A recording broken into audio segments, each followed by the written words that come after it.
2018, our 37th anniversary? Well, the committee, the festival, the commission have worked tirelessly in putting a package together. Events that will include each and every one, a comprehensive package that each person will find something during the independence celebration. And so the celebration begins on Sunday evening with the Festival of Choir. Hold on. I'm going to slow you down. Now, because I'm going to say this in a very positive way. We know the usual schedule of events that we normally have for independence, yes? Antiguans are supposed to be accustomed to that by now. What I want to know from you for this year, is there anything new?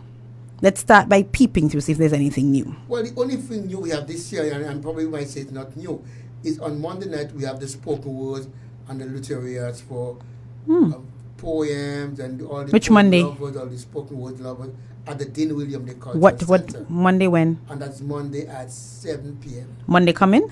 Monday the 22nd. Monday the 22nd Yes. at 7 p.m. 7 p.m. at the Dean Williams Cultural Center. And that is one of the, I would want to really say, is a new event put on the calendar of events. Spoken word. We look at our writers, and we just want to promote our local writers. And so the evening is for person who is very involved into spoken words. You have a sample of the persons who would be on that? No, because most of the events has chairpersons. Okay, all right. And so the chairperson would be responsible for that. So I'm picking and choosing. The chairperson will come in and speak to you, maybe if not this week. Not to me, other people. I just want a global picture. I bring you here to pick and choose what I want to talk about, you know. And then another event that is new is the National Independence Visual Arts Exhibition. That's not new. That's returned. That's long overdue time to return.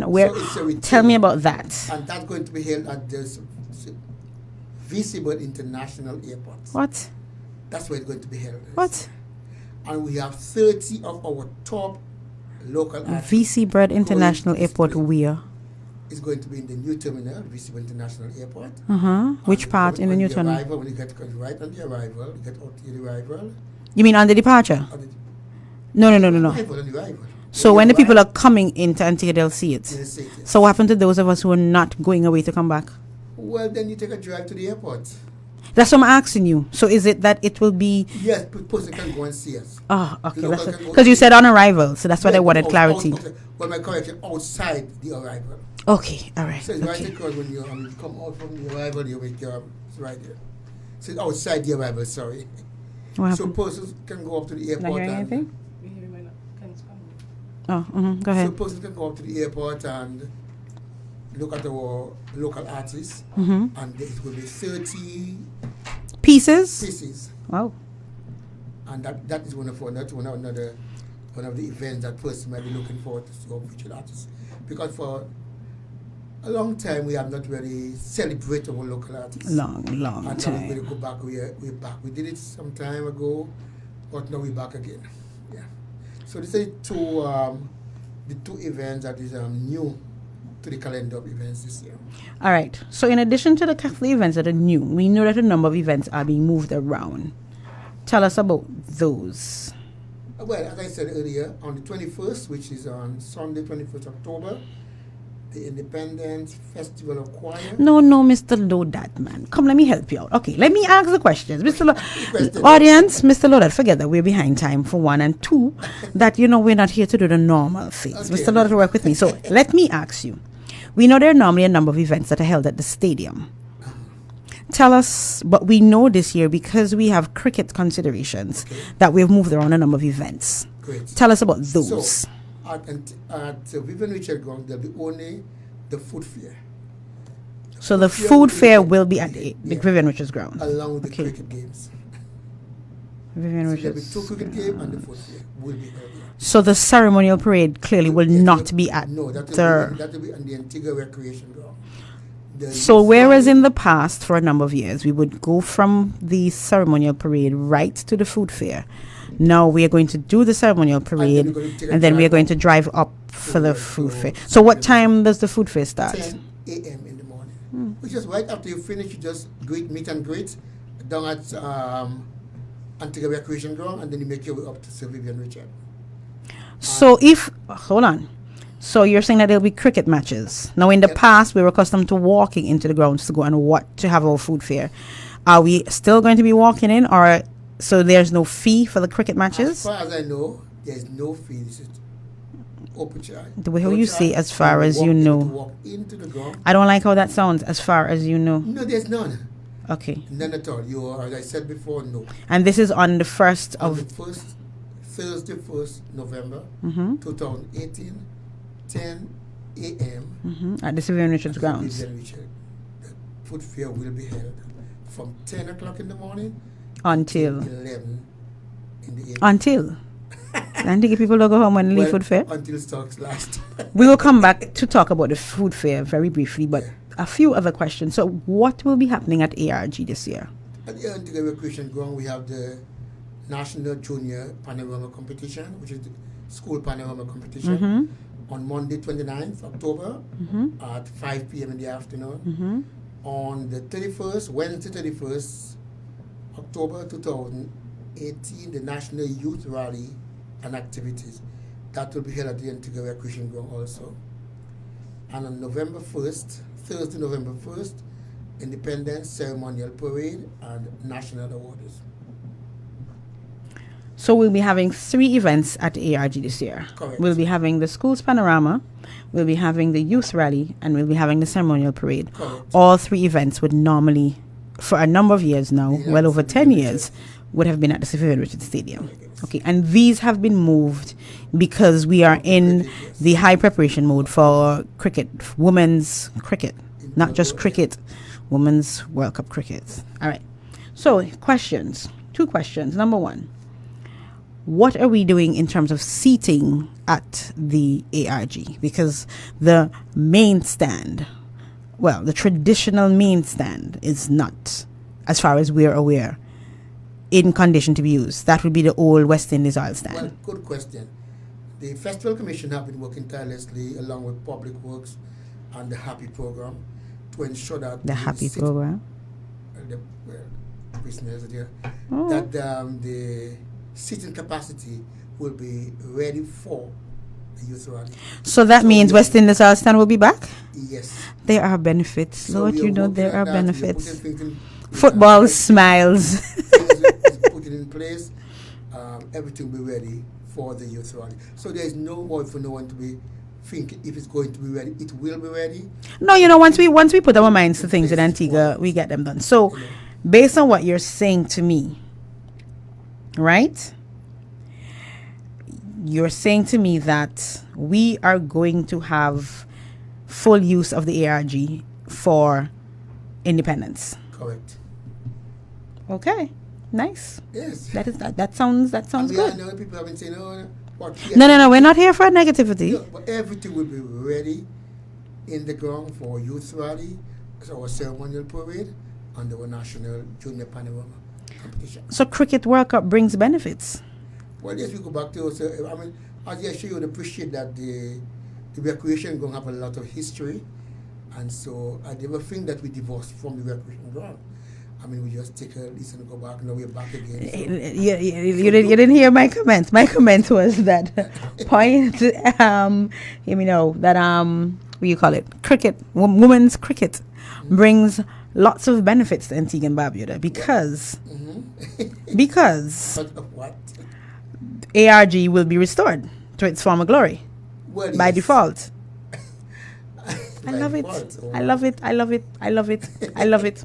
I love it. Totally love it. Yes, so we Okay. always, well, yeah. We Now always- tell me now about the only event we will be having at the stadium will be our national food fair. Tell us about the food fair. People are Now, anxious we to have hear. been doing the food fair in the past, and we have the number of booths we had last year was like 175, and this year we are now 209.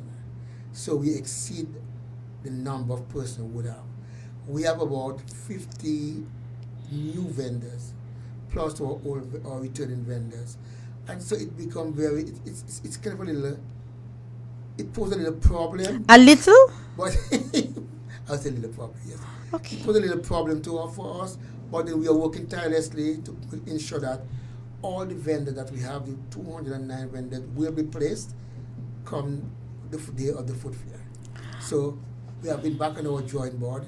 I'm curious, why was a decision made to add? How many vendors you've added? 50 new vendors. 15? 50. Yeah, And the 50 reason for that, vendors. while we were registering persons for the food fair, we open the food fair and we see that's the date and that is the closing dates. But persons come and they want to register. We didn't register them. We put them on the waiting list.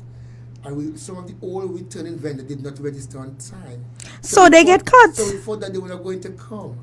And so while we put in the new vendors, then the old ones came in now, and that's where the old is. And we have a responsibility for our returning vendors. I mean, we have to ensure that our returning vendors have been, they have been there for ages, and so then they keep up the whole thing. So we are working on it, and we know that all the vendors are going to be happy at the end of the day. The vendors. Ladies and gentlemen, you are listening to We're the Ones on Point FM. I'm speaking with Mr. Gilbert Lodat, what are you at Culture? Events. Mr. Everything at Culture Development Division. And he is with us today talking about independence, our pending 37th anniversary of independence celebrations. And he's just updating us on a number of initiatives and scary things. Yes, I said scary things that are unfolding for our independence celebrations. And just for a little recap, in case you joined us late, and let me apologize for the late start, totally beyond our control. We are having technical difficulties. I hope those of you on social media are hearing us, because as it stands now, I absolutely cannot check if you are hearing us. We are having technical difficulties, but we're pushing through nonetheless, because we want to, they say don't stop the party. All right, so Mr. Lodat has just explained to us that we have a record 209, you say? 220 vendors who are registered for the... 209, that include food vendors, that include buy local. Vendors. It include the kiddie zone with the broadcast and so on and so forth. Games in a total of 209. Yeah. Okay, so we have 209 vendors for the food fair. And, well, Mr. Lodat, now that I've gotten access to the social media and folks are asking for us to share a bit more of the schedule. So we really are technically out of time, but we are going to borrow some time from the other guests and just highlight a few things. I have two questions, though, before we do the highlighting. I've always been concerned about how do we effectively commercialize I know independence is about patriotism, and I know in the spirit of Sevier, father of the nation, that he wanted most things to be free for the event. So there are very few paid activities. I know, for example, the paid activities will be the school panorama. And probably the fashion show. And the fashion show. That's it. And of course, if you buy your food from the private vendor, you pay for your food. Yes. But everything is designed to be free. But I'm curious, now that we are putting the Visual Arts Expo at the airport, which means then that our visitors to Antigua and Barbuda will get a first-hand look at the art, which I like the idea. Are there any plans perhaps to have a commercialized center, a sales point there? So if someone wants a piece of art, they can at least purchase it, and then we take it down and give it to them, even if not on the spot, but certainly when they're leaving. Yes, that can happen. Yeah. We have spoken to the artists, and we said to them, if they have to someone want to purchase, they put the price, there's the price tag. Yes, but who's going to be managing the process? I don't think you want to have each. So culture or the festivals will have someone there that will do the processing of those things. All right, that is one. Two, I know we also normally give out shirts and other souvenirs and trinkets locally for independence. I'm wondering if it's not a good opportunity also to perhaps commercialize some of that. Again, to our visitors, let them purchase a shirt or a hat, just not give it away. We're not giving them. Sorry, we won't be giving it to them. I know we have given you shirts and we just give them away. Give them away to locals. Yes. But I'm saying, since we're now moving it to another level, I like the other level approach where we have at the point of entry and potentially exit, persons will be able to see some of our culture. And I know that there are a number of sculptors and so on at the airport. So it gives us a nice opportunity to perhaps create a nice little commercial spot. Okay, so like this one, I was at the media out, and one of the question was if we intend to leave some of the painting at the airport in different areas so persons could see what our work of the artists. And I think it's a very good idea, but that have to be put to the artists if they want their work to be at the airport and permanently. I don't know. But we're working on that. All right. The Festival of Choirs is Sunday. This coming Sunday. Venue. Yes, and they're going to be at the Holy Family. Time. 7 p.m. Okay. Let me see what else I normally expect. The fashion show. The fashion show will be on the 27th, Saturday 27th at the Mall. Boy, that 27th just packed, boy. Okay, and it will be down there, and that is when we showcase and highlight our upcoming local designers. Is there a theme this year? Sorry, our upcoming national designers. Is there a theme this year? No, there's not a theme this year. Okay. So it might be just a fashion show, or we will promote our designers. When is the school's program? The school program will be on Tuesday 30th at the different schools, yes, and that is the day of the national dress day also. Oh yes, the Dan. I think we need to call that day the National Dan Day. Because growing up, I know when you get dressed up in Antigua, once you have on your finery, we refer to it as the Dan. Notice I said when you get dressed up in your finery, we call it the Dan. So I'm assuming that our national dress is supposed to reflect the best of us. And we need a cultural, I don't know what you think. Yes. And I myself to joke, I want when I go down in St. John's, we can find person in St. John's with their national outfit and next Tuesday 20th the national outfit, and they've been patriotic to the whole thing. Do you know how much an outfit, about how much a national dress costs? Probably about $350. Okay, let's try this again. How much a national dress costs? About $350. We have to find a way to make those things more cost effective, Mr. Lodette. I am not taking away at all from the creativity of the persons who make them, but and when the technician has arrived, all is right with the world. Yes. I mean, $350, Mr. Lodette. That is my food money for the Independence Food Fair. Yes, but then, that is my betting. Wait, hold on. That is my betting money for Panorama. That is my gas money to go up by the visual arts. Okay, go ahead. Tell me about the national dress now. But we have to be patriotic. We have to be able to come out and be proud of the national dress.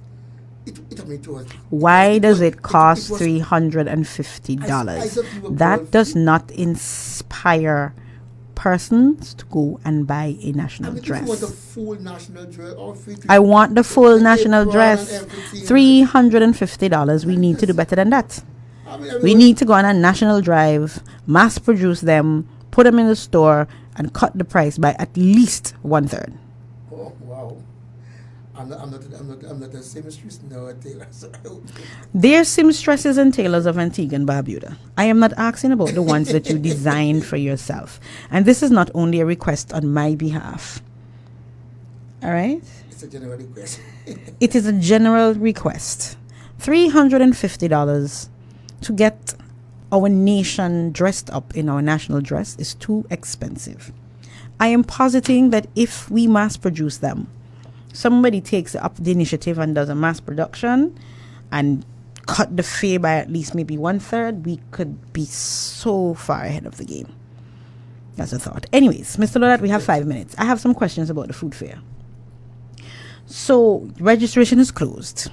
It's 209 persons. I'm still it closed last week, Thursday, But today, on the 4th, today is the day when it's officially closed at 4:30. So what's your point? So if So that's it.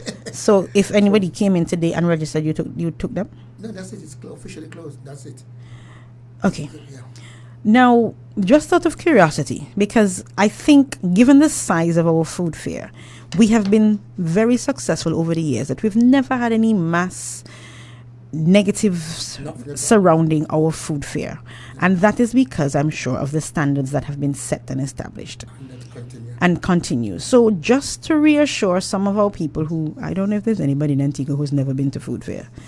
We do, you know, we have some. They have people who've never been to food fair? Of course. Okay. So for those of you who've never been to food fair, Mr. Lodette is going to take 2 minutes and tell us why you need to come to the food fair. I believe, and that is my belief, that people come to the food fair to eat local, to support local, and to buy local. Because we have a responsibility to support all our local vendors, our local person who manufacture things locally, if we want to be a healthy and a good nation.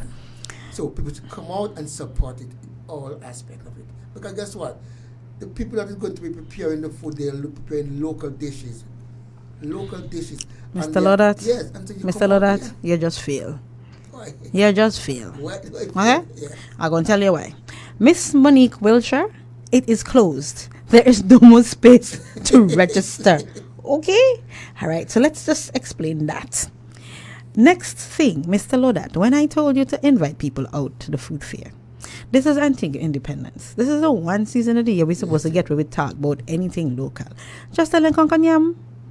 One word. No. All them to eat local, to support local. No. Let's do this. Konyam. Come here, okay. Bar from Van, you have to come. But Konyam. Yeah. Okay? Yeah. All right. We clear? Clear. We're coming to Nyam. Yes. All right. Good. So, Mr. Lodette, I want you to wrap up. I want to thank you again, ladies and gentlemen. We must apologize. Mr. Lodette was here as per scheduled time, but we were having a rough afternoon. And so I want to thank him for his patience and forbearance. I owe him one. We have eaten up a little bit into our second interview, and I want to apologize and thank them profusely also in advance. But at the by the way, they're outside. Jupiter? Anybody else out there? Okay, I just want to make sure next thing I talking about them and they're not here. But I want just for Mr. Lodette to just run over some key things. What are we having? What has been moved to ARG? What events have been moved to ARG? The National Junior Panorama, which is going to be on Monday, 29th, and also at 5 p.m. 5 p.m. Then we have the National Youth Rally, 31st October at 8 a.m. and on Tuesday, 1st November, Independence Ceremonial Parade. So those events will be at the ARG during our right, and our food fair will be at Sir Vivian Richard Stadium from 10 a.m. a.m. will be at Sir Vivian. The food fair with a record number of vendors, so you have more food than you ever eat before, and we know no rain, no nothing going to stop us from going to Kanyam. So that will be at the Sir Vivian Richards Stadium. Yes. The returned event is the visual arts display. What is it called? Exhibition. The visual arts exhibition, and that will be at Sir Vivian International Airport. All right. And those of us who reside here are invited to go up and support. Yes. From when? When does this begin? Sorry. Begin on the 29th, actually, Monday 29th. Till when? To the 4th of November. That's short, man. I know. Can you blink it done? Yes, and also another invitation. I want everyone to attend the National Church Service on the 28th. The National Church Where will that be? Is going to be held at the St. John Divine, which we call Big Church. Okay. So it's again going back to Big Church and all the history of Big Church and all kind of. So please attend. We want as an Anglican, I say okay. Pack church. I'm sure the Anglicans will fill it. All right. I don't only the Anglican, I want everybody to come. Yes, I know. I'm still the jury's. I haven't been back. I haven't been there since it's reopened, and I'm an Anglican. Right, so you But go. one of these days we'll get into that story. I hope to see you there now Unlikely. on Sunday 28th. Unlikely. And the 22nd is the spoken word. Which, yeah. That's a new event. New event. All right. So, ladies and gentlemen, what I'm going to do is I'm going to ensure, for those of you who listen to Point FM, that Mr. Lodat gets me a nice colored schedule, yes, black and white, that we will share through Point FM. Correct. And then I will also, of course, share it on all my social media pages. I haven't done that yet. Can you imagine, Mr. Lodat? Me, Miss Independence. And Mr. Lodat is going to find me a national dress, a full one. I haven't had one for years because I'm not paying $350 for it. And I don't want to wear the you see, this is what encourages people to wear the hybrid. $350 is too much. We need to find a way to make it more cost effective. And on that note, I want your parting shot. Well, thank you very much for having me, and I trust we have a safe and productive Independence celebration, and ensure that everyone come and attend the event. Please. What's the theme? Forward, Antigua and Barbuda forward to Forward together, Antigua forward. Antigua. Forward together, Barbuda. Shasha sang that song, but I'm not sing the right lyrics, but no, like the right melody, but I have the lyrics in that. On that note, though, thank you very much, Mr. Lodat. Ladies and gentlemen, we go to a brief break while we transition. Right now I'm really in the mood for something finger licking good. Let's get a bucket for the crew. Upsize them sodas for me too. The new Zinger Supreme is now at KFC. Build it your way with bacon and cheddar on a spicy or original premium chicken breast. Or just have it your way. Build yourself a new Zinger Supreme at any KFC location today. It's finger licking good. It's finger licking good. Take it fried chicken, let we go. You could come in or you could drive through. A lot of choices on the menu. Give me that spicy number 2. Original, it's oh so good. I need it every day if I could. KFC, it's finger licking good.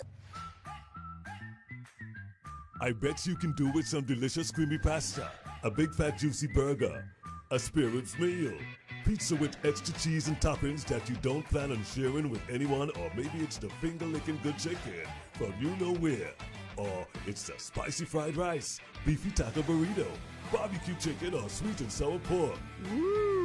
That sounds good. Whatever you're craving, find your restaurant at quickserve.com. Instantly order for delivery or skip the line with our pickup option. Crave, click, eat with QuickServe. Visit quickserve.com. QuickServe, delivering awesome food to your door. There's no getting around it. Funerals are very expensive, and the last thing we want to do is to leave that burden to our loved ones. But thanks to State Insurance Corporation, you don't have to worry about it. With our funeral expense policy, your family will receive up to $50,000 towards your final expenses. A huge relief at a time when they'll have enough to deal with. Call State Insurance today at 481-7800. Ask about our funeral expenses policy. Secure the unexpected. State Insurance Corporation, for your protection and our economy.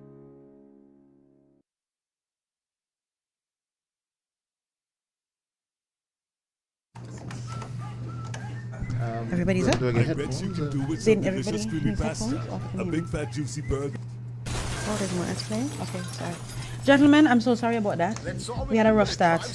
Every so often it happens. And so, Remember, it's dangerous to You want me to text start and with him? drive. Wear your Yeah, seatbelt sure, at all you can times. say it And himself. limits and be courteous to all Alright. road users. This is a message from the Mhm. Antigua and am I live? The mic was on. Oh. Welcome back, ladies and gentlemen. I tell you, today's been one of those days. We need a headphone on this side. Okay, all right. Welcome back, ladies and gentlemen, to We Are the Ones. And for those of you who are listening, we just had a brief recap of our independence schedule. And I'm going to use that to segue into my guests for the second set and for the remainder of the afternoon. We're waiting on one guest who's going to kill me, but I'm not going to talk about him now. Yes.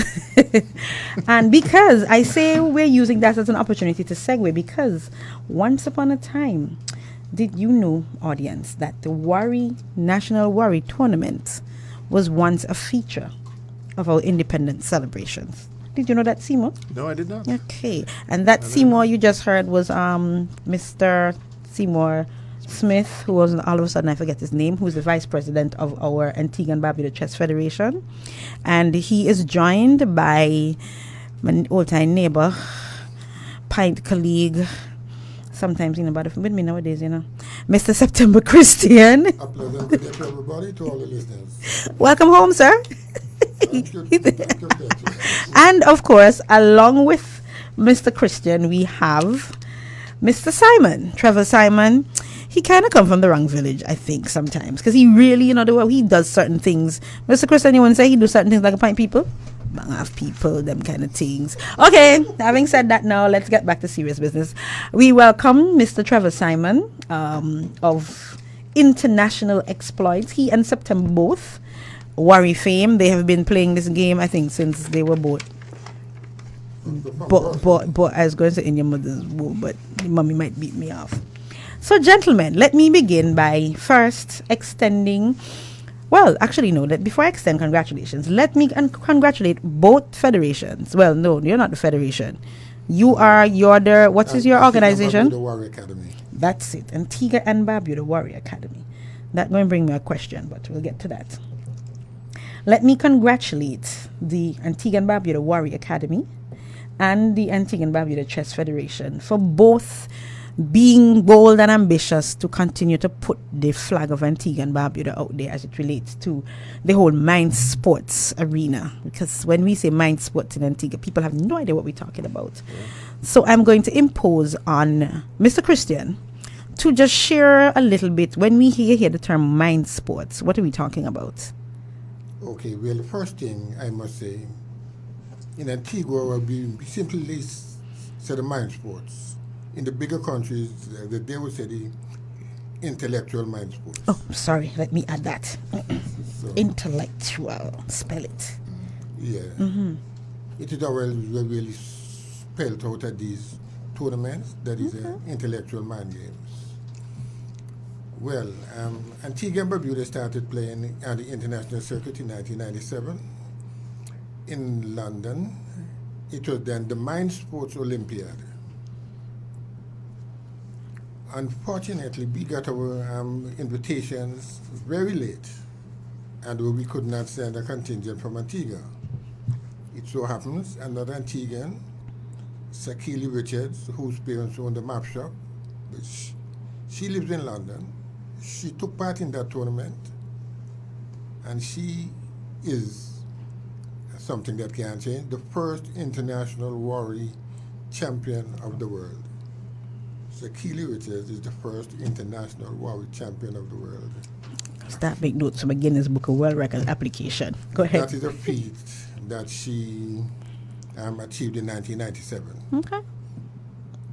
From 1998, when the Antigua and Barbuda Warri Association started taking part, she took a back seat. For what reason, I cannot explain, but she decided, okay, let's leave it to the other guys. So she never took part in another tournament. Well, we have played in 21 or 22 tournaments between that time, 1997 and 2018, and we have never been defeated. In every tournament we have played, in every single tournament we have played, we have brought back home the gold medals. In Warri? In Warri. Right. There are times when we had 3 players, we took the top 3 spots. In 2000, we had a fantastic team. We had an under 11, or if you want to say 11 and under. I was looking for him to bring him down here today. 17 and under, and the seniors tournament, and it was a clean sweep. Could I just say something when you talk about the under 17 and the under 11? Of course. Please? Okay, thank you. Yeah, the 2 of them are my family. Okay, carry on now. I know that Ulrich is your first cousin. Yes. Ulrich did something I don't think any other youngster has ever done. He won every game that he played. He didn't draw a single game. And for that feat, he was given a free ticket to take part in the Cannes Festival in France in 2001. Yes. It's In 2002? It's 2002? Okay. It was 2 years later? Okay. And he went there and destroyed the people in the game. And did the same thing again. Yes. That's out of my household. Hey. All right. Okay. Serious business now. Alex is my cousin too, eh? Yeah. I found out that long after, but yeah. Okay. Take the credit then. I can only take Alex credit, sorry. Alex took part in the 1100 and brought home gold. Trevor Simon in the seniors, it was 3 seniors, Trevor Simon, September Christian, Pumpkin Lewis. And the medals were just as I said. Trevor Simon got gold September 2nd and Pumpkin Lewis 3rd. So we made a clean sweep of the 2000 Mind Sports Olympiad. We have never looked back. We have been very dominant since. I have a curious question though. Yes. Just for Antiguans to appreciate that while Antigua kept going to the Mind Sports Olympiad for worry, that the Mind Sports at that time had a lot of other sports that we probably played locally. Over 80 different sports. How many? Over 80. 80 different sports. Yeah. Right. That were available at the Mind Sports Olympiad that we have never explored. Drafts. And then now you have things like Chinese checkers. You had Go, which is a Japanese games. You have Artello. Right, Artello. Tell the neighbors here they had chess too. As a matter of fact, I just told him that chess was the biggest game of those of the Mind Sport Olympiad. So that he understands So- why so he's about probably a third. wondering. He's probably wondering why I have him right sitting next to you guys. But I want him to understand that there's a nice symbiotic relationship that we don't experience here. About a third of the participants were for that single game chess. Chess was the biggest part of that tournament. May I just interject here, Yes. Petra? Good Of evening course. to you, good evening to all the listeners. As September mentioned chess, I remember is at the Mind Sport Olympiad that I met Kasparovich, the great chess player that played against Kasparov against Deep Blue. Okay. That's where I met him. He learned to play Wari at that same tournament Okay. and actually fell in love with the game as well. So, I have his book right here. Yes. Nice. Okay. So these games are very important because these are used in schools, and unfortunately we don't take these games too seriously. 1 second. When you said that they're in schools, explain. When you travel to the other countries. Yes. I can speak primarily of 2 countries, Switzerland and Kazakhstan. They have some fantastic programs. The kids are introduced to these games at age 5, and they give them tutors. After they reach a certain age, they get personal tutors. Why? What is so about these games? What is it so about these games that persons in those countries feel the need to expose as many young people as possible? Well, I think that is a very deep question. No, or what do you think? No, the reason I'm asking, because I noticed that I said mind sports at the start, and you responded by saying intellectual mind sports. And in doing my reading up and research, there is some suggestion that exposure to these games helps you with so many other aspects of life. Notice I didn't say academics because I know everything in Antigua is academics, but it helps you with so many aspects of life. So many of us in Antigua play these games very casually. Yes. Right. For example, Wari, we play on the corner. Draughts, we play on the corner. Chess, we play, well, they play it up by one stone. And the public library. And the public library. That's where we are. But in very limited numbers. We don't see the broad base involvement in those games. Do you think before I switch over to chess for an introduction, that there is scope for mind sports, either gentlemen, to allow our youths to be more than what they can be or what they are now, brighten the scope? I don't know.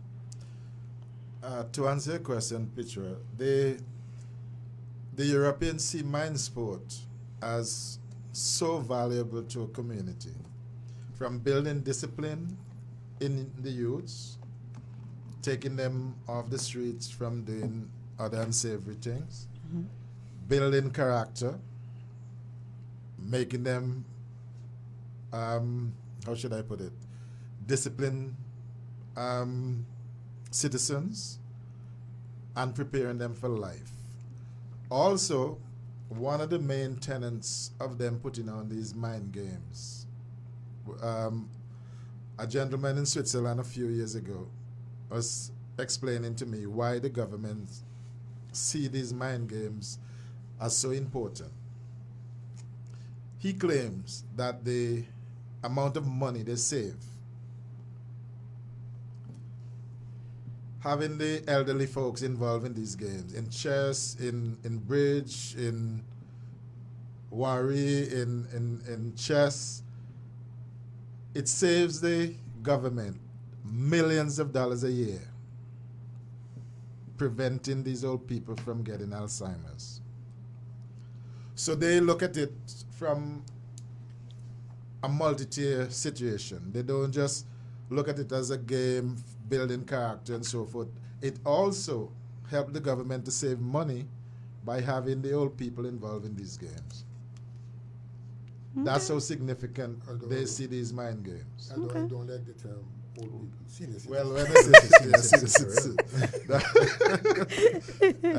And believe you me, Petra, you have folks as old as 95 taking part in this game. I actually met a 95-year-old draft player who was still playing at the top of his game. What? It's 95, at 95. Playing? Still playing at the top of his game. Competitive chess. As one of the competitive draft players of Switzerland. Okay. So that is how these people take these games seriously. And the government injects monies every year where millions of people go through those tournaments. In Cannes, September just went in Cannes in this year. This year, February. I went there in 2016 and 17. And you're talking about an area that could host 250,000 persons at one time. And as many games as you can think about are being played in that environment. So when during a break and you get a chance to put on a video of Antigua, selling Antigua, you can imagine the kind of response that brings. That happened to me in 2016. I was given a video by the then tourism minister, Mr. Michael, to work with. And they put it on during the break at lunchtime around 1 o'clock. And after they played the video of Antigua, I won the title simultaneously. And when they played the video and showcased Antigua, I had to go and hide. I was bombarded.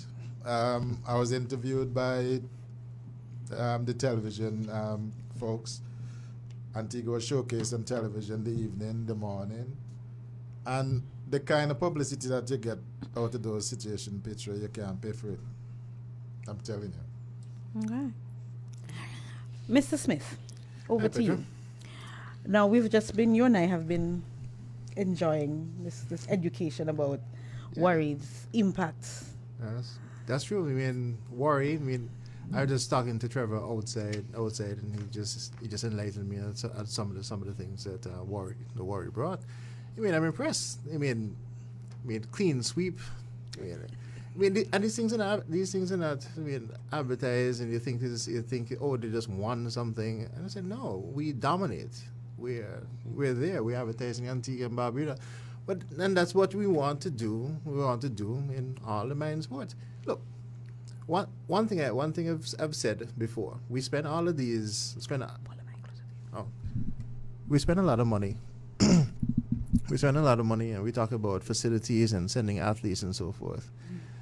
Places like Ghana and so forth, they invest their money in chess because they know that it incorporates everyone as opposed to like a small amount of individuals within the community, and those are people are getting the majority of the resources. No, but you can involve everyone in worry, chess, and so forth, and make your society better. I mean, just like chess in schools.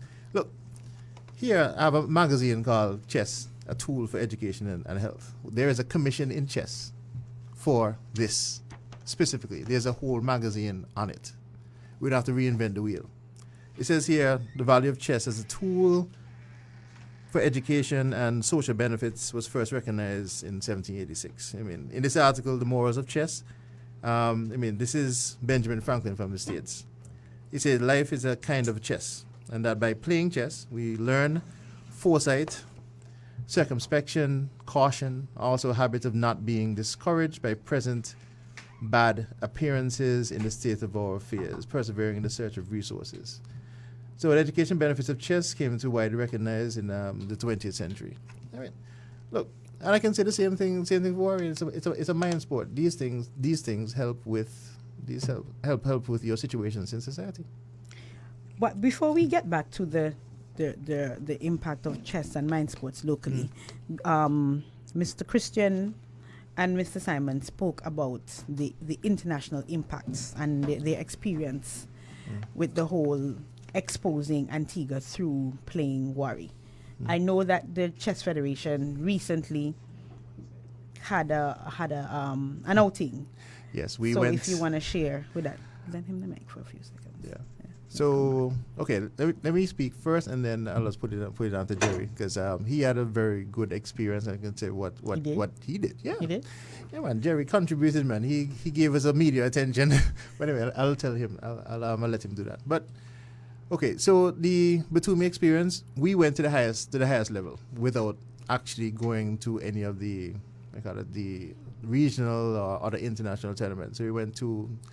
This is the Olympics of chess. I assume they had where the worry was being played. There was another tournament, but this is Olympics. The Chess Olympics. The Chess Olympics. Mm-hmm. Yeah. So we went to Batumi, Georgia. Where is that, please? That is an island off Moscow. Oh. It's an island by itself, Georgia. Again. Isn't it a part of Eastern Europe? Yeah, it's Europe, but yeah, it's somewhere over there. But it's an island by itself. When we went, we thought it would be cold. So, and that's what we experienced. We experienced some cold breeze, but but it wasn't for necessarily cold weather. It was just an island, just like Antigua, really. So we had our good experiences over there. So tell me about playing chess at the international level. We're going to come back to the local level, but tell me about playing chess at the international level. Playing chess at the international level, as I told someone, I think we're playing chess in a bubble. When we're playing amongst ourselves, we think we're the top individuals. But when you go to those people are preparing for months, years, and so forth in order to be there. This is what they do for a living. There are chess coaches. The chess coaches. There are paid chess coaches. Paid chess coaches. People that work with the ministries. They paid worry coaches too. There was actually a team that we played against. It was a team of all coaches. Correct. That was the first team we played. We played against a team and we asked them, so besides chess, what do you guys do for a living? And they said they teach chess. So when they're not playing chess, they're teaching chess. Chess is their life. Yeah. And that was Tunisia. So when we played them, it's like, okay, they don't do anything else. Because everybody was introducing themselves. Okay, cool. Jerry does, he's a teacher. And Matthew is a student. Hannibal runs his business. Okay, cool. I'm an accountant. I'm an accountant. It's okay, cool. Andre's student. Yeah, I mean, I'm like, okay. But these guys, this is all they do, 24/7. It's like, okay, let's see how we fare. But I think, honestly, we held our own. None of the matches went fast. If we didn't know anything at all, we would have been checkmated very easily. But we held our own over there. When you said none of the matches went fast, what do you mean? Okay, less than 20 moves. We were defeated. We were there for several hours. Hours? Yes. Some of the matches went over 5 hours. 5 hours. I know one of my matches went for 5 hours. Majority of your matches went over 5 hours. Yeah. Sorry? Yeah. Most of Seymour's matches went over 5 hours. Why was Seymour playing chess for so long? Well, most of the Masters games went even longer. So the scores wouldn't be posted until all the games were complete. So at times I would check the scores at 9 o'clock. The game started at 3, so that's 6 hours later. I'm thinking, 6 hours, everyone has to be finished playing. Nope, still not done. I check again at 11. It's been 8 hours now. And this is the a game worry still experience going on. too. Please just let me know. Okay, God, I'll come back to worry. They're trying to get me over the chest. Yeah. It's not happening. I'll go back home. The thing is, right? Okay, this is the highest level, and this is the long version. There are other versions of this game as well. I don't want to deter individuals from trying to get into chess because they don't want to sit there. They want to sit there. However, the time goes fast, and I can tell you the benefits of sitting there for a long while. Have you ever done a 3-hour exam? Yes. Okay, great. So the time goes fast. Yes. Okay, too great. fast. Yeah, the time goes fast. And when you're there and you're more thinking, time. yes, exactly, the time goes fast. You don't even know you're sitting there for 5 hours because actually there are no clocks or watches or phones allowed in the playing hall. There is nothing like that. No, that's painful. Yeah, so you don't see the time. All you see. But there's a time clock in front of you. Yeah, there's a Okay, time. right, okay. Mr. Christian and both Mr. Christian and Mr. Simon spoke about the persons being exposed to Antigua as one of the things that happened at the tournament. Yes. How was that in terms of the chess? Well, in chess they had the opening ceremony in Batumi. They had all the flags, all the countries that participated. When Antigua flag came up, that was very exciting. People were asking, where's Antigua and Barbuda? You mean they asked why the flags were pretty? Oh, why the flag was pretty? But just the involvement alone in something that didn't we weren't a participant in 30 years ago. I mean, that is exposure in itself.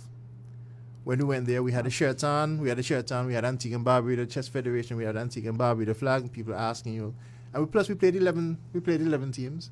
Yeah. Each round, we got the chance to talk to our opponents, learn a bit of their country, tell them a bit of ours. So, if you look on the Facebook page, occasionally we posted, "Did you know?" when you found out interesting about different countries, interesting things. So, we met a country, Nauru. They got their independence the exact same year as us. They got it January 1st. We got ours November 1st. So that was cool to me, just learning about other countries, spreading our culture a bit like that. Yeah. But Seymour says often, this Olympiad was more of a research mission for us. We didn't know what it took to go on the world stage. So in my opinion, I don't think we were really ready to spread Antiguan culture that much. I don't think we're prepared. So looking at the other Caribbean teams, it was interesting to see what they did, and I think we can learn from that and bring it back. So there was a time we were at a party in the other side of the world, and in the middle of the party, I look up and I see someone posted a flag of Jamaica. I'm like, wow. What is the Jamaican flag doing up there? At the Bermuda party. Not because it was hosted by Bermuda. Bermuda because it's Bermuda shorts, I think. That's what It's Bermuda shorts. Yes. Okay. Yeah. That's a reason. Bermuda shorts. But definitely the guy from Continental. He was from Continental Asia. He said, "Oh, the Jamaicans always love to put their flags up there." As in, they do this every year, apparently. They do it every year. Every time there's okay. Yeah. So some of the things that we learned there, looking at the other Caribbean countries, I know Barbados and Jamaica, they had a small flag on their table every round. And I know for sure Barbados, after their round, they gave the flag to their opponents. We weren't thinking to do that. That's very interesting. I know for sure I will be bringing my flag, my multiple flags, next time around. Every round I give everyone I meet, hey, take a flag. And I see Trevor digging into his bag. She's gonna show us what he does. Oh. Okay. See this? This is permanently fixed on your table. So nobody have to wonder when you play. Let me see. This is put in a pouch on the table. Pass it. Let me see if I can let the audience see. Ladies and gentlemen, for those of you who are not watching, what Trevor has is he actually has his own specialized. No, let you turn it. Oh, sorry. Yeah, that his own personalized name card. So you see. So you can't miss the Antigua, the Trevor, what he does, and his country flag. Yeah, I like this. This is awesome. So we had the same thing in the Batumi Olympia. They had the flag there for us too. Mm-hmm. What I'm saying is they brought their flag and they gave their opponent the flag. So even after the tournament, the opponent has something to flag carry home with. Yeah. Oh, and I'm sure the Warrior people, you guys are professionals by now. There's a lot of that. There are a lot of exchanges. Exactly. All the countries want to exchange their culture. All right. So now I have some interesting questions for the mind sports, because I know we have more mind sports in Antigua. But I'm picking at this, and I know dominoes is considered a mind sports too, right? Is it? I don't think so. I'm curious. I was following their progress the other day as well, and I know the dominoes did well, but I can't remember. I don't remember seeing it at any of the mind tournaments. sports. Okay, all right. So here's the question that I have for my panel, and it's going to be couched in a few statements. Number one, listening to both of you, it seems as if that there are international opportunities for doing well in these sports. There's the opportunity just to travel for starters. There's opportunity to represent your country at the highest level. There's opportunity to potentially win for your country at the highest level. And by virtue of the exposure, tourism is our main industry. Expose Antigua and Barbuda internationally. That's one element. Do you think that we can do more? No, rephrase that question. What more do you think we can do as a nation to broaden participation in mind sports? No, that's a very difficult question. No, that's not difficult. Yes, well, first, only last week we had a meeting with the Minister of Sports, Darrell Matthew, and we asked about something. The introduction of a home for mind sports in general, because it could be very costly to have a center for every different discipline. Well, it came across well. What will happen, I don't know. I'm going to pause you there and switch over to Seymour, because I think they have a home of sorts that I'm suspecting that you guys can move into. I don't think they'll object. Seymour? Well, we have a partnership with the public library, so that we have that relationship. I don't know if I could ask Miss Maddox. Miss Maddox, if you could use it. Just walk with the worry people. Walk with the worry. But you need to speak to Miss Maddox because I don't have the authority to do that. But we have a partnership with her for Saturdays and sometimes Sundays to host our general playing from 1 to 4 on those days.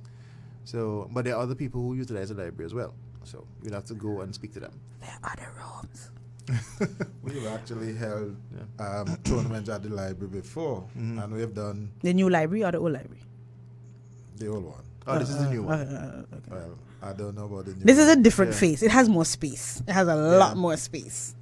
But it can be complex. Is it an area that can house the different sports or the many different mind sports without one encroaching on the other? Yeah, that's pretty much it. Yes, there are different rooms. Okay, folks, I'm shaking my head. The reason, permit me, gentlemen, and let me begin by saying this. I've been trying to get I'm still working on them. Library people, we need to come talk to me. The new facility, okay, the National Public Library now, it has a number of rooms. It's not like how it used to be, just have the open spaces. They have a lot of a number of different rooms. For example, with the chess people. Okay, people, full disclosure, I shouldn't do this, but the youngest man on the panel, I keep getting into trouble with him. Trevor, remember that I could boast off about the worry thing, because it come up my house? Yeah, the chess thing come up my house too. September you met my son? Is that out of your house? Is that my house? Is that my house? That's a different story. Oh dear. Okay, yes. So, as I was saying, at the library, what I liked about the library when I first went there to see the chess In fact, I used to just drop him, and then eventually I went inside. They have a number of rooms, so you could literally be in an area closed off away from the rest of the library. And this is separate to where they actually have the books. They have like reading rooms, different rooms. So, for example, the chess people, they probably need to stay in one hole. They're gonna vex with me now. Sometimes they're downstairs in a lovely room that we borrow, that I have borrowed for other reasons. And then there are other times when when they're upstairs in yet another space. You understand? Yeah. So they have been. The point is that there are a number of options that are available in terms of accessing the library. So and the reason why I'm putting it on the table as we ask the question is that every time you guys go away, Warri in particular, I suspect for chess, we're going to end up seeing the same thing. I'm hoping it doesn't happen. But we know Warri is important and good when you travel. We all, the Antigua 9-day specialty, the 9-day wonder, oh, those guys were great, they represented us well. And then we don't hear anything else again about Warri, except for what we see being played at the bus station and being played at this and at that and at that, until it's time to travel again. Oh, no, not even time to travel again, until you come back. Well, no. I'll cut you there. Maybe it's bad on our part that we haven't been doing the kind of promotion that's necessary. But we have done, like we just came from St. Nicholas School. We did St. Nicholas School yesterday. St. Anthony's. And we did St. Anthony's School today. Mm-hmm. And these are workshops that we have been doing private school forever and a day. Private school. Privately, without any big fanfare. We've done Potter's School. Government schools, okay, good. Peers. The secondary, primary. So after the workshops, what happened? Minnow Magnets. Mm-hmm. A number of schools. And then what happens? The big problem, well, with Potter's in particular, there was some follow-up. Mm-hmm.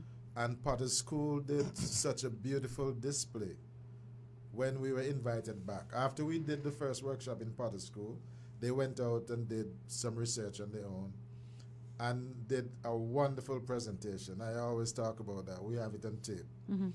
And the sad thing about that is the constant follow-up. Mm-hmm. Because the students will tell you the benefits that they derive from getting engaged in this program. And unfortunately, especially in the government school, there's not the kind of follow-up that we see that happens, for instance, like in St. Anthony's, in St. Nicholas mm-hmm. School, because we've been working in St. Nicholas School for a continuous period. And they have taken the game very seriously. They have had class competitions that we help to supervise and give out medals and so on. And that is what we want to see in the government schools as well. So is there scope perhaps for these young students to also get an opportunity to travel and play in youth Warri tournaments? Exactly. In the past, the Mind Sport Olympiad used to have an under 12 mm-hmm. tournament, under 12, under 17 tournament, which gave opportunity to the youths. Mm-hmm. And in recent years, the other competitions have not added that element. But at the World Tournament just recently concluded, there were talks about bringing that back because they recognize the importance of engaging the youths from 5 years up until 95. And what country were you in just the other day? Kyrgyzstan. Where is that? It was part of the Russian Empire. Mm-hmm. Does Russia do everything? Yes. Russia takes all the mind sports? Mathematics as well. Okay. Yeah. Now, for the chess side, in terms of youth involvement, where are we? From the... You can give it back to... Well, we have a youth right here. He can comment. He can comment on it. Actually, I have a question for him before we go to that question. Where are we? Where did you first play Warri? I first learned to play Warri at home while I was in primary school. Oh, I forgot about that part. Sorry. I mean, outside of that, where else did you play Warri? You didn't play Warri at school? I didn't play Warri at school until I was in fourth form. Oh, okay. But Warri was offered at school? For one term in fourth form, yes, it was for a short period. It's been offered other times at St. Anthony's while I wasn't a student, so I don't know about those times. But while I was there was a period in fourth form when it was offered. Yes. And where did you learn to play chess? I learned to play chess in St. Anthony's in first form. So how is this chess program at the school? I'm just curious. What was it? Is it a period? Is it optional? So is at it you St. play on your own Anthony's- time? At St. Anthony's, they have 2 times a week. They have activity period for 40 minutes, where students can sign up for different activities. So there are a bunch of different activities you can sign up for. Things like Eyes Wide Shut, Christian life, education, chess, worry, dominoes. Okay, no, not worry this year. Programming, band, all kind of activities. They have like 20 activities this year, I think. So students choose activities, and based on that, they spend a term or a year, depending on what the rules for that activity is, learning that activity. So when I was in first form or second form, at some point, I decided to join the chess activity, and so that's when I learned to play chess. Actually, now today, I now do the chess activity at St. Anthony's. The same one where I learned to play chess, I'm now teaching others to play chess at that chess activity. Okay. Nice. So how has playing chess impacted on you? Just curious. At all, if it has, if it hasn't. He gives me this look. What is my mother asking me? You know, it's very hard to interview your own child. Okay, go ahead. So I am not entirely sure how to answer the question. See what I mean? Because I'm sure there were benefits, but I really don't know. Okay, fair enough. Let's translate. How did you end up in the federation? So when I first learned to play chess at St. Anthony's, I was really interested in playing chess, and so by the time I was in third form, I was challenging the fifth formers and losing, and occasionally I might get one game off of them or something like that. So after a while, I was looking for people to challenge stronger than me so I could keep getting better. And then eventually I found out about the Chess Federation, and so I ended up going there, losing at first, getting better, coming back, beating them, and then I won the New Year's tournament last year. Just in full disclosure, right? One of the best things, there are many good things that happened in my life. Finding the Chess Federation saved me from having to learn to play chess because he was determined to find competition, right? But the thing that I think I wanted to point out, especially for parents that are listening, because he just liked the game and was determined to get better and better at it. And so from January last year, you won the first competition, national competition, for want of a better word. And where has it taken you since then? What other things have you done in chess since then? So since then, I've been able to travel twice. First, I traveled to Barbados for a trainer seminar for a weekend. And after that, I got to travel to Batumi, Georgia. And that was just in the space of 8 months. And no, 10 months, I can't count. And there are also plans for us to perhaps go to Jamaica in December, although it's not finalized, for another tournament. Mrs. Callias, you hear the teacher saying he's going to Jamaica for this. Anyways, let me behave myself. Yes, gentlemen, never saw after I make but I think what I wanted to get out of that, though, and I think it's the same too with the Worry Federation, is that where our young people have been exposed and there has been opportunities, there have always been times to grab hold of those opportunities, right? And I think that is important, and I just want to point this out because, you know, the last couple of weeks we've been hearing about youth loitering and the whole issue of not having things to do for young people and so on. And we keep needing to find other avenues for our young people to express their creativity and to find options. You never know. We might have the next, what's the international chess person? The next chess grandmaster. I mean, in our case, we'll have the next Trevor in September because it's our own people. But it won't happen if we don't make the effort to get them involved. We need a succession plan. As you mentioned that, Petra, I fondly remember 2002, when I accompanied Alaric to Cannes. When we went there and Alaric won the prize from winning in England, he got a prize to go to Cannes, France to play. When I got there, I wasn't supposed to be playing in the tournament. I was there as Alaric's manager, so to speak. They had a guy from Cape Verde, they called Danildo de Cunta. very chatty player, as the Africans are normally. And they claimed that I was running. I didn't want to take part in the competition because I hear about this guy. So right away I say, sign me up. I'm going to play. But what I really want to talk about is the fact that Alaric was 2 sets down in a 5-match, best of 5 tournament. He fell behind. He was playing a guy from Ghana. The guy had him 2-0, and there was a break. And like September, sitting there, Alaric was on the side, and I said, Alaric, you see this flag here? Up to now, we have never lost a competition, right? Pressure. You can't afford to let Antigua down. Pressure. So you pressure my family? Psychology. Boy, I it don't worked call though, didn't it? I don't call it pressure, it's psychology. I say, look, this is the same guy you beat in England easily, 3-0. You can't afford to lose in Cannes. After that, it was like a change, man. Alaric just went through the other 3 games as if like knife through butter. So I say that to say psychology play a very important part in games. We take it for granted. But believe you me, psychology works. Because I believe if I didn't say anything to Alaric, he'd have probably just... he would have wilted under the pressure.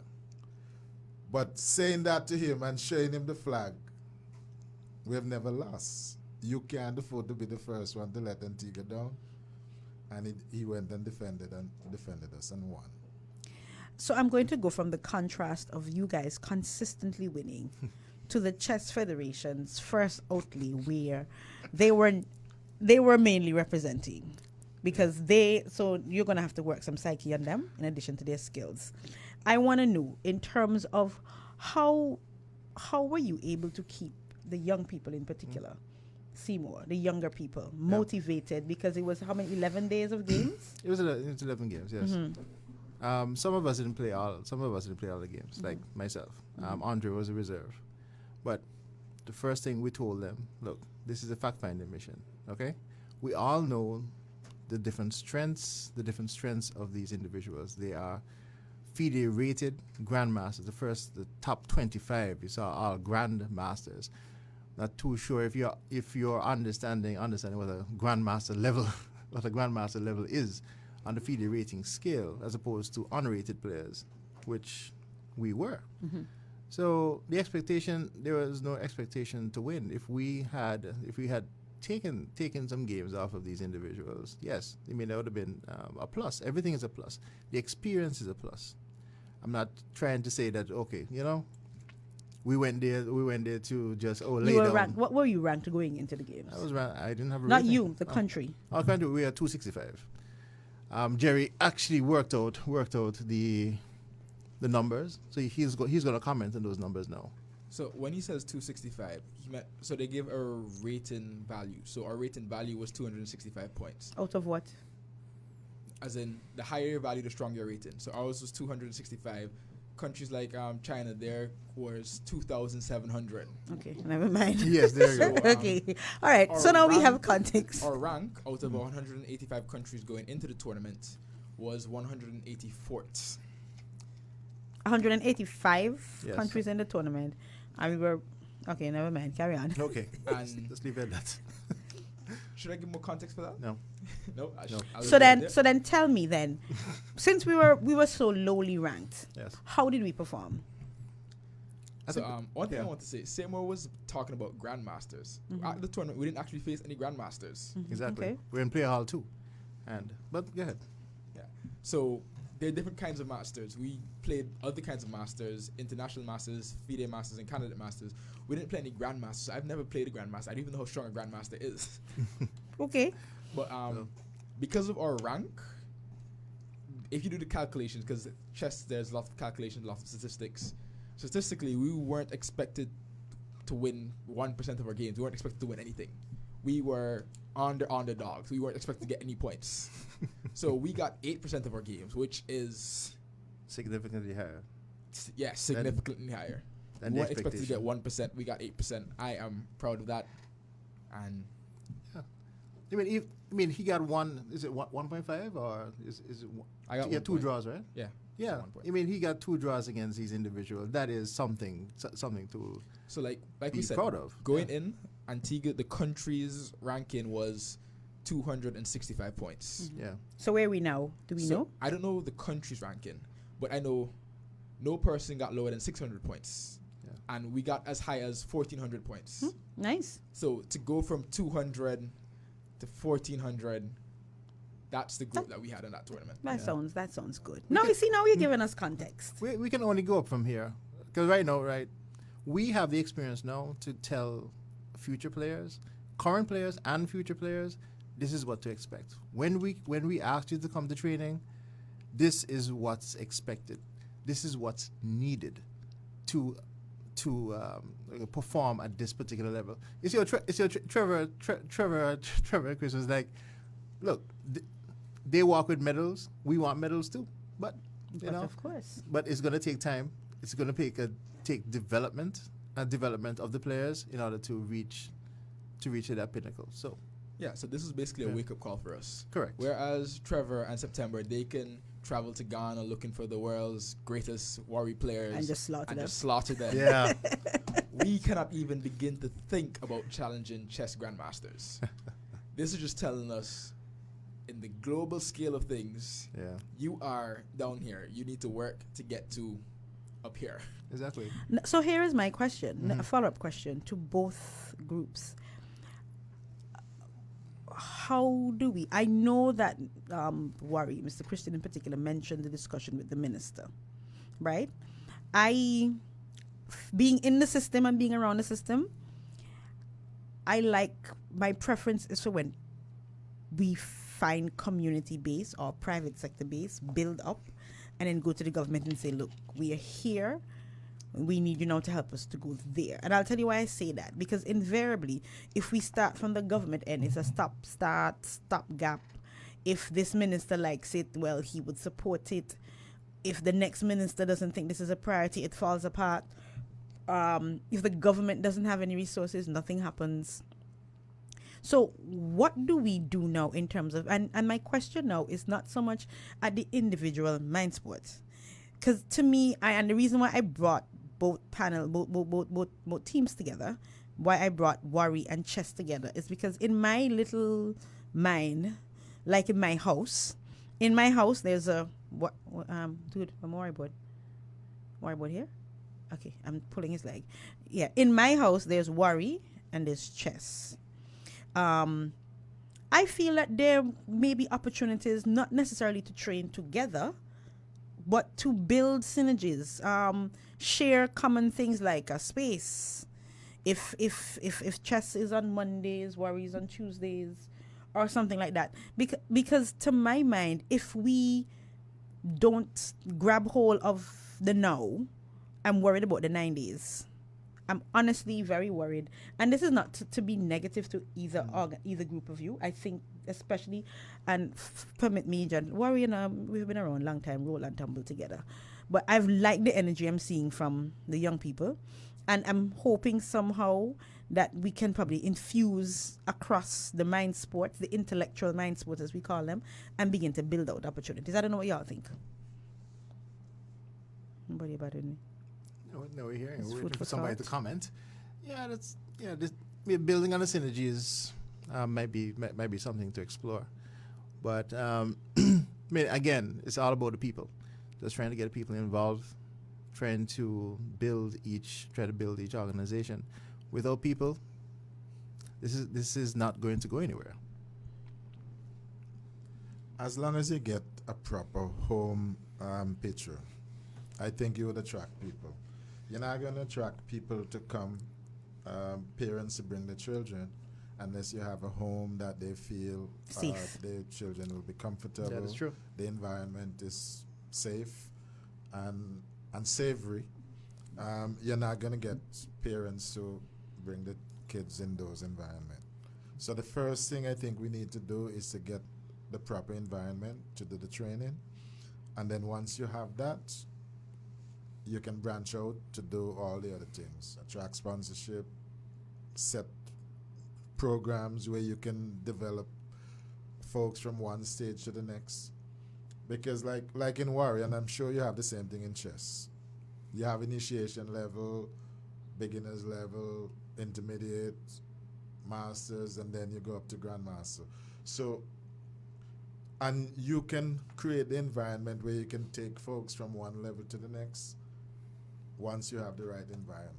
And parents would be more than happy to bring their children to learn, because again, like we explained, these games are not just for playing games. They develop you as disciplined persons, sound mind, concentration, planning, problem solving, all of that is involved in these games. Oh, you're just looking at that. I am also noting, let me add to that, the economic benefits. There is employment. Yes. There is linkage to our tourism That's right. sector. To me, those are critical. And I suspect that there would also be things like scholarship opportunities and so on if we play our cards very right. Yep. Right. So in terms of the Antigua and Barbuda, I started writing it down. Worry. What's the name of your organization? Antigua and Barbuda Warrior Academy. Right there. Antigua and Barbuda Warrior Academy. What is in the pipeline? Because I know that you are just a subset of the potential national program. Yeah. So, what's in your mind to do? Well, as I said, right, we don't have a home, so we go to the schools, and that is a bit complicated because traveling sometimes with the boards, Lose the seeds. to go to school, it's not easy. The second point, right, we have never been given a stipend even to purchase gas. Right. So when you go to the schools, you don't get paid. You don't get a contribution of the nation. This is all of your time. Yeah. We don't get paid. Period. Okay. But Okay.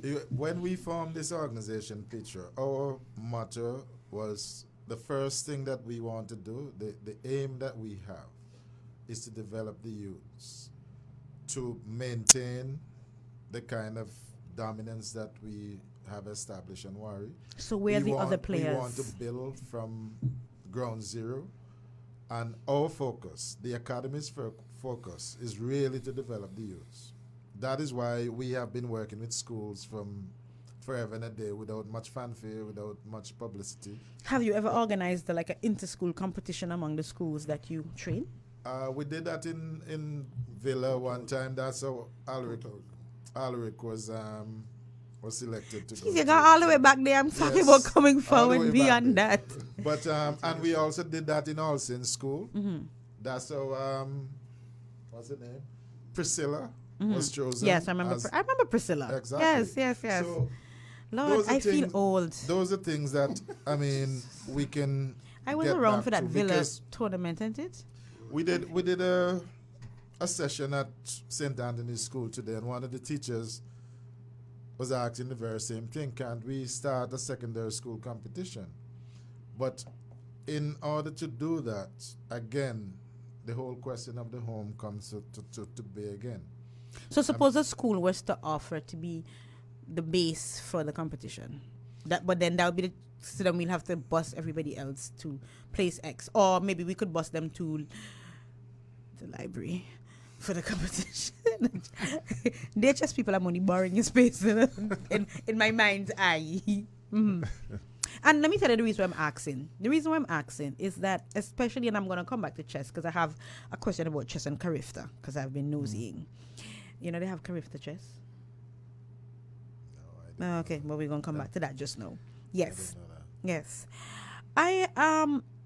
I note that except for those odd years where you guys would have had more persons coming with you, it's almost always been left to you to lift yourselves up with almost without support, unless you individually can get support, to go again. So, for example, to my mind, we know now, you know now, when is the next tournament, yes? The next World Tournament is 2020 in Turkey. So, it's 2018, and we have 2 years, 2020 in Turkey, for the next Worry tournament. And very soon we will know the divisions that we can enter. They have female divisions. Well, they have team and individual competition. Mm-hmm. I am not sure. Well, they do have a female tournament because even though you have a team competition where you have 2 males and 2 females, Mm-hmm.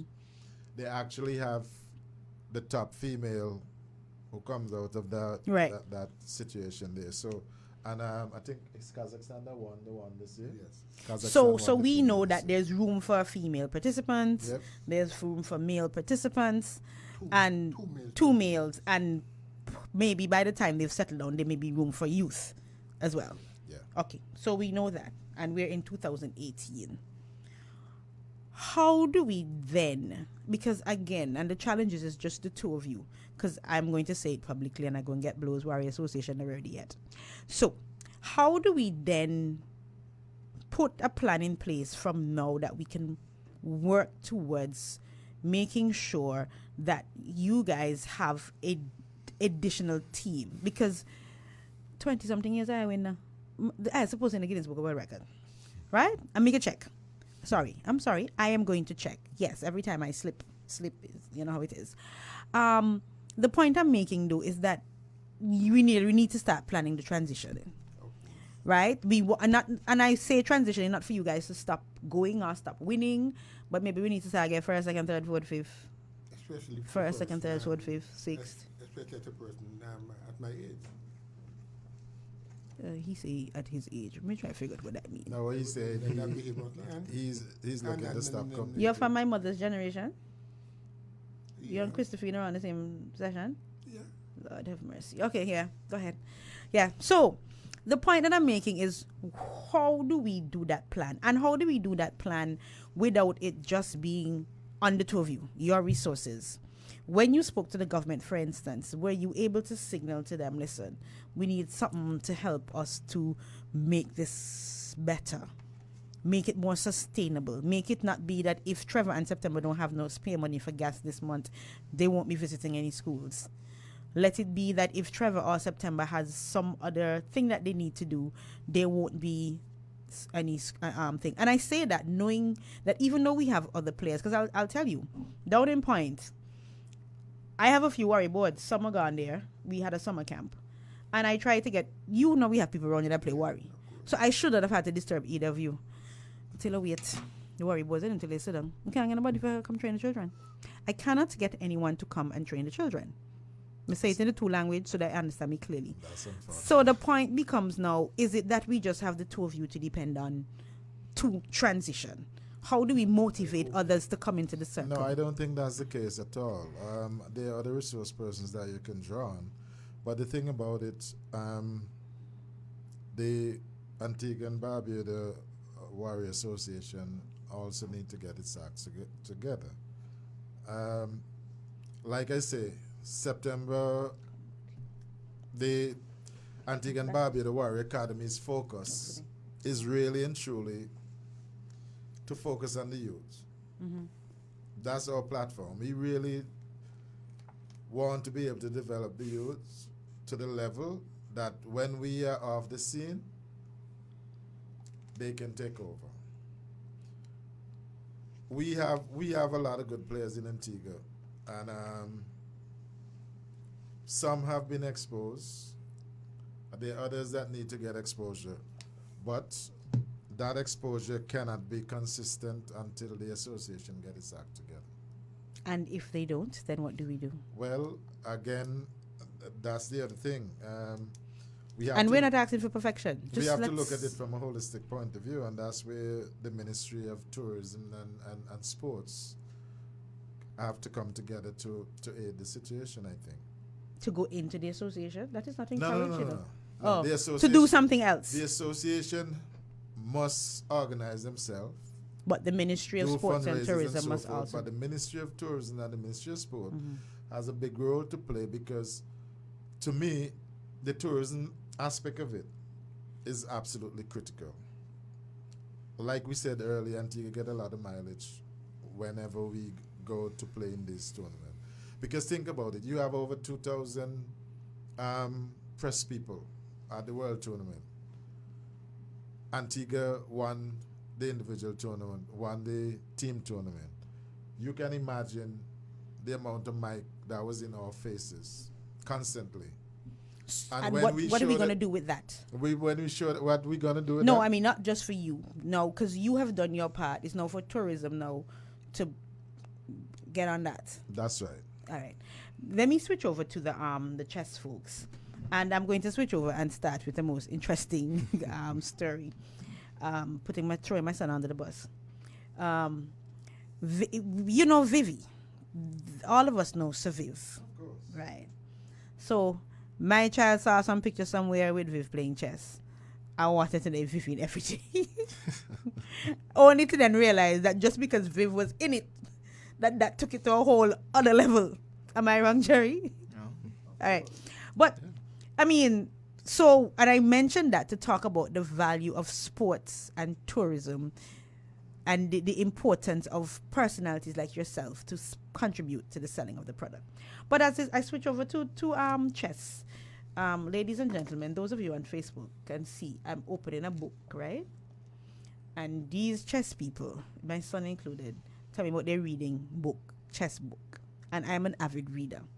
And I open the book, and the book says, Black plays continuously and gradually. White compensates for the consequences of his opening romanticism. What is this?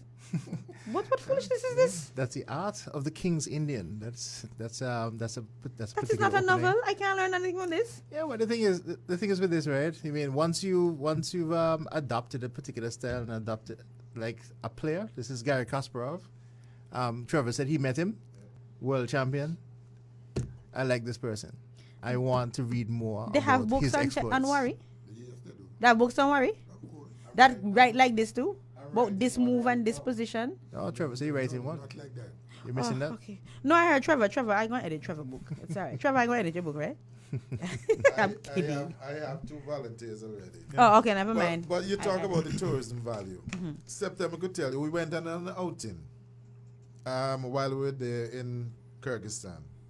One day when they had call it lady, we had an outing, and I had on my Antigua hat. I not like to sport. Once I go on tour, Yeah, Antigua. I to the don't bone. travel out unless I have on something Antiguan. So this guy from, I think he's from Copenhagen, he saw, oh, Antigua, that's the nicest place on earth. And I must buy a property. I have to. And he started to tell the other persons in the group that he was with how nice Antigua is. And he don't know what we're doing in these places because we don't need to leave Antigua. Oh, okay. Can you imagine hearing that, how you feel? You felt much well good. You understand? So, and that's just one incident. Okay. I'm talking about This all happens the time regularly. you get that kind of Okay. compliment about Antigua. So, you feel like you're walking in. Sunshine. You Hey, understand? hey. Mr. Smith Hi. and Mr. Asker. I want to know, are we going to, I put you on the spot. Are we going to Carifta chess? Look, I just asked I it. don't think we should answer that question. Wait for information. Right now, Jerry's on a subcommittee organizing something now. For local tournament, it hasn't been fully finalized. However, you will get more information. So later in on other words, December. chess is organized where you're going to continue to have competitions. Correct. And trading. Exactly. Where do you train? We train in the public library on Saturdays. However, we're trying to organize ourselves into smaller groups, right? So that we can have a particular leader for a group and have chess like maybe 6 days a week. Anytime you want to have chess, you can get chess. We're at the library or you're going Not out at the into the library, but community? in the community. Let's say All Saints have a hall. You will go to All Saints and play chess in All If there are Saints. individuals in that particular group want to organize that, they can go there. But what we want to do is spread it out, because right now it's just on Saturdays and everybody can't make it on the Saturdays. What we want to do is develop chess around the island. Okay. Okay? Bring them in. So I think you're misinterpreting what Simo was saying. he's not proposing that they would go out into the villages and go to each place. What he's saying is that right now it's centralized. Everything is centralized. What they're thinking is now we can start forming smaller clubs and decentralize everything.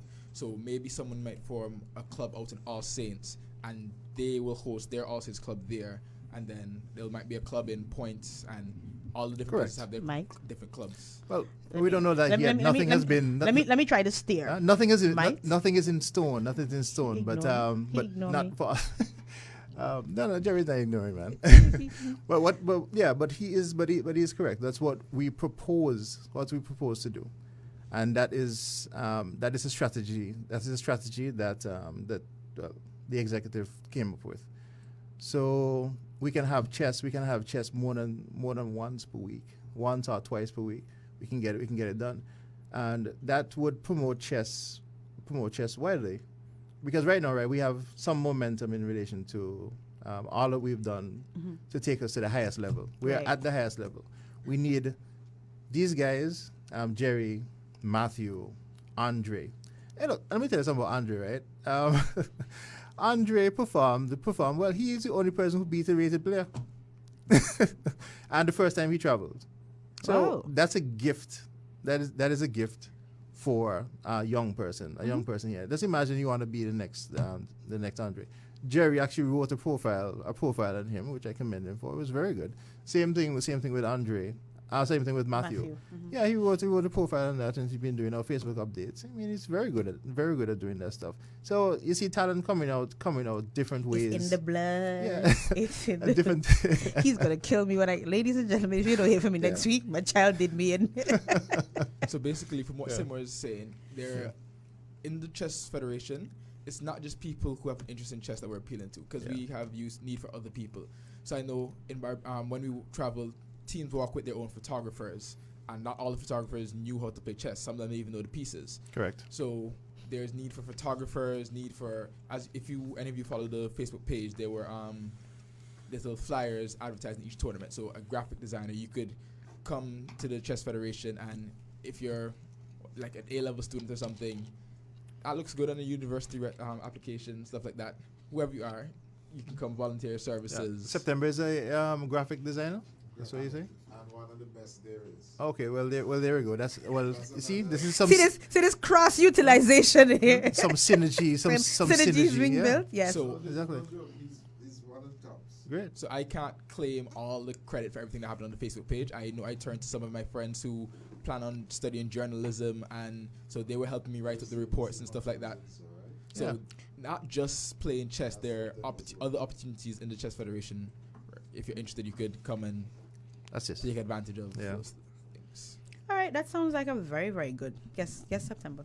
Let me know September. Sorry, yes, Trevor. As you mentioned, the cross utilization. September, I like to be very modest, but September is one of the best graphic art designer there is in this country. And the reason why I can say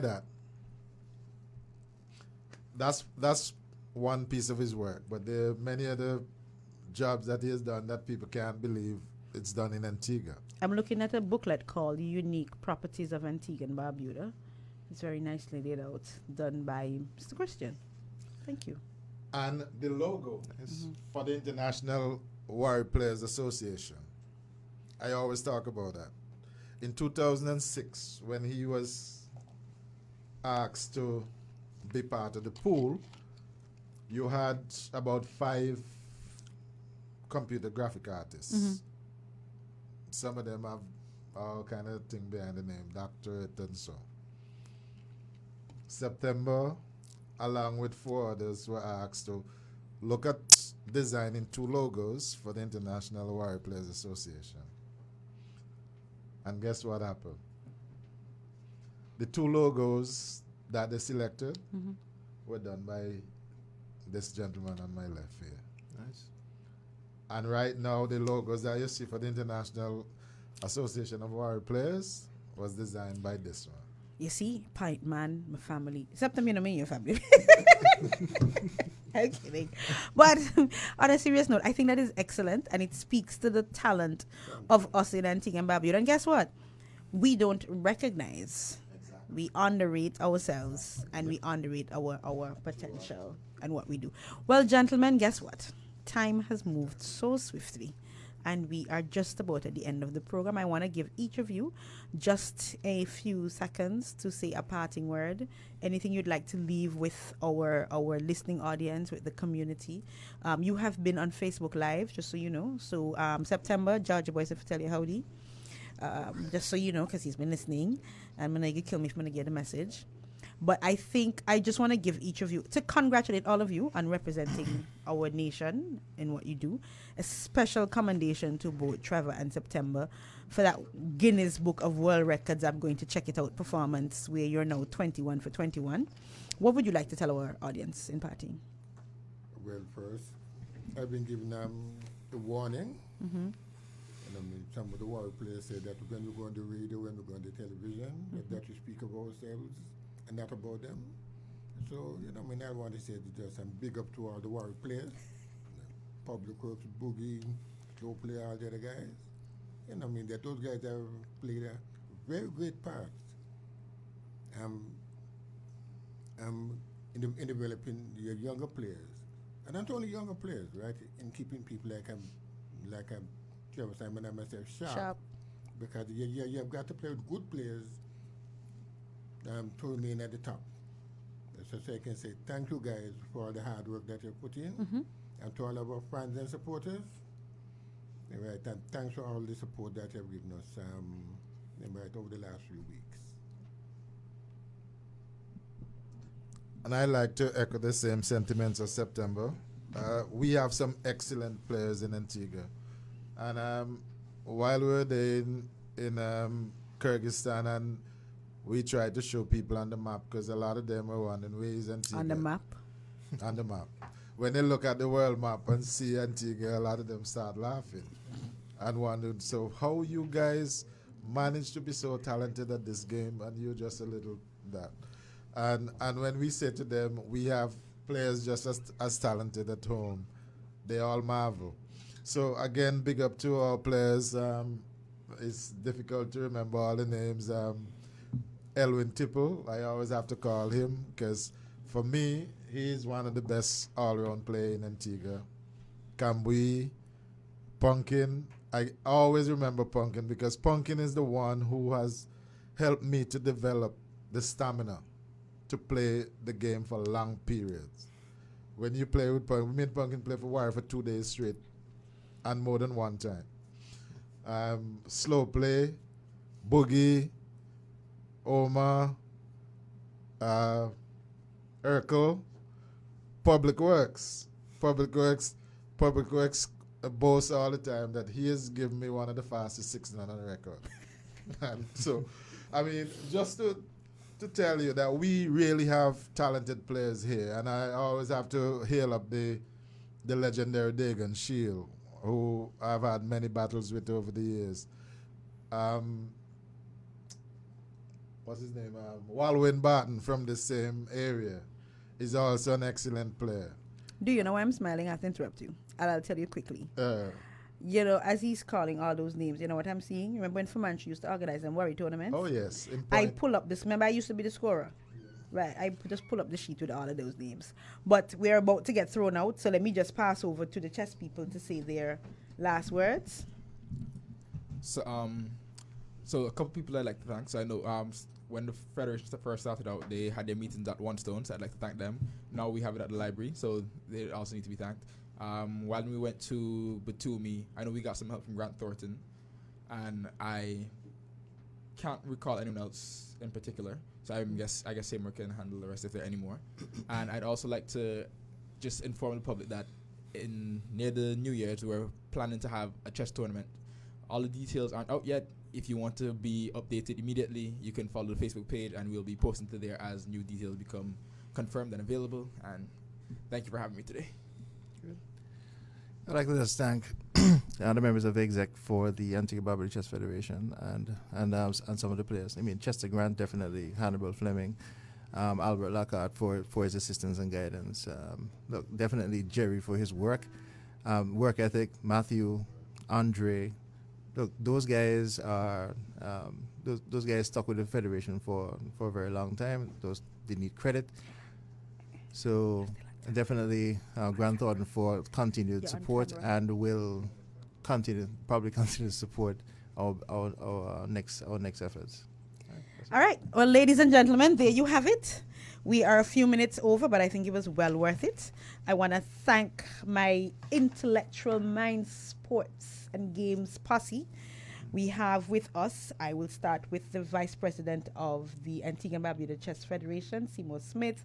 We had the player, member, my pick me, Jerry Asker. He's going to kill me for that. And we had the Grand and Grandmasters of Worry. We had Trevor Simon and we had September Christian, both of whom are from the Antigua and Barbuda Worry Academy. And we were talking mind sports in general and the relevance of mind sports to youth development, to community development, to economic development. And prior to that, of course, we had Mr. Lodat, where we were looking at the independence schedule. I think given the season, my technician is not here, but the song that comes to mind that if my technician was here, I would have played is You Can't Beat Me When I'm Defending My Flag by Young Destroyer. I think that wraps up a lot of the pride, and I think this conversation ties right into our independence patriotism feeling, and I'm just looking forward to seeing Antigua and Barbuda continue to move to the next level, rise up as we carry on. So on behalf of We're the Ones, signing out, have a good week, enjoy the rest of your week, and see you next Wednesday. All right.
Let's all remember to drive safely.